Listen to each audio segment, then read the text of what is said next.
Wow, I was so excited. I actually had all of my patents embroidered to my dress.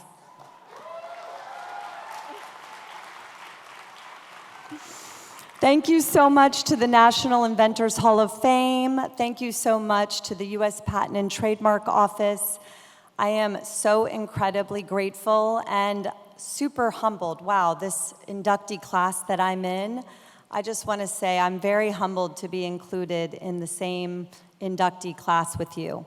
So much so that when they called me and said, Sara, you're being inducted into the Inventors Hall of Fame, I said, and then they shared who else was in it. I said, you know I just make butts look better, right? And they said, yes, Sara, but you know what? It's not always just about how technical a patent is. It's about the cultural impact that it makes. And you've changed the way that women get dressed around the world. And that just gave me full body goosebumps, and it made me think, I really care so much about how women feel. Most of my patents have been in the fashion industry, and it's an industry that has cared a lot for a long time about how we look, but not necessarily how we feel. And I never believed that we should have to choose between the two. So all of my inventions were around, thank you.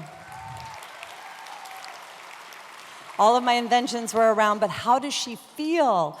So, you know, they mentioned I wrote my own patent. I think of myself in the beginning of that journey sitting in my apartment. You know, I failed the LSAT actually twice, but still wrote my own patent. And my mom, they mentioned, was the artist that drew the sketch that's on my dress here tonight.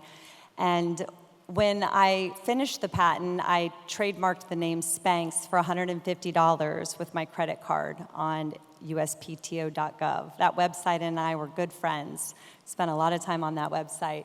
And when I think about it, I never dreamed of myself as being an inventor.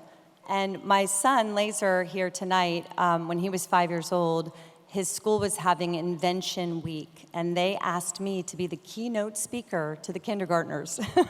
So I showed up, and I remember our son saw me, and he goes, Mom, what are you doing here?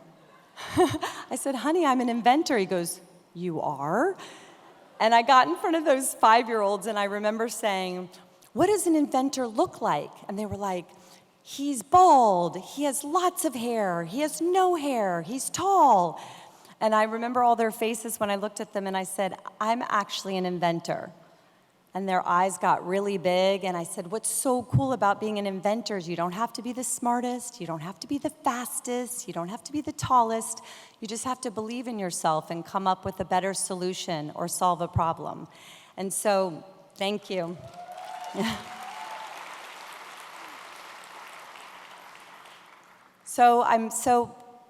I always tell my children, you know, just look for the problems and look for anything that you can make better and believe in yourself. And that leads me to wanting to thank my family, my parents. You know, my mom and dad are here, and they raised 2 children. My younger brother's here, and we are both inventors. And we both invented something in a space that we had no idea or no technical experience in. So something about the way that my parents parented gave us the gift of believing in ourselves and wanting to try to come up with a better way. Thank you. And to my husband, I married my biggest cheerleader. Thank you, honey, for all your support. Our 4 children. And I've got childhood friends here tonight that came in. Some of them were the very first customer of Spanx. Some of them were the very first prototype of Spanx. And some of them have just also been my cheerleaders through the years. But there are also a few other special people here I want to shout out. When I started my journey, there was a woman at Neiman Marcus, and she was the buyer. Her name was Diane Valère. And I went into Neiman Marcus, and she gave me the very first chance of selling Spanx. And I haven't seen her in 20 years, and she's here tonight. So thank you, Diane, for giving me that big break that day. In the middle of the appointment, I could tell I was losing her, and so I said, Diane, you just have to come with me to the bathroom. And she was like, excuse me? I go, just come here, I'm gonna show you my prototype. And I put it on in the bathroom, and as soon as she saw it, she goes, I get it, I'll put it in 7 stores and give it a try. And then also Dave, a childhood friend and someone I knew in high school, was with me in the very beginning in the apartment days of Spanx, and really I leaned on him a lot to get it off the ground. He's here tonight. And Billie June was one of the few women in the factory in Asheboro, North Carolina, that was the factory that gave me the chance. And as I would sit there and say, come on guys, we put a man on the moon, I know we can figure this out, she would champion me inside the factory and make sure that they really tried to help make the ideas. So thank you, Billie June.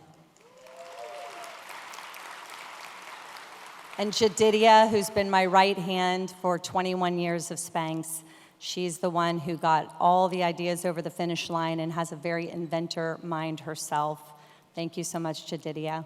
And thank you guys so much. I have loved, my foundation, the Lucky Red Backpack Foundation, has sent over 1,000 young girls to Camp Invention.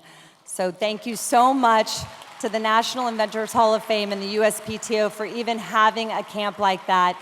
It's for the future women inventors, and I hope that me being inducted will inspire other women out there and young girls to also invent. Thank you.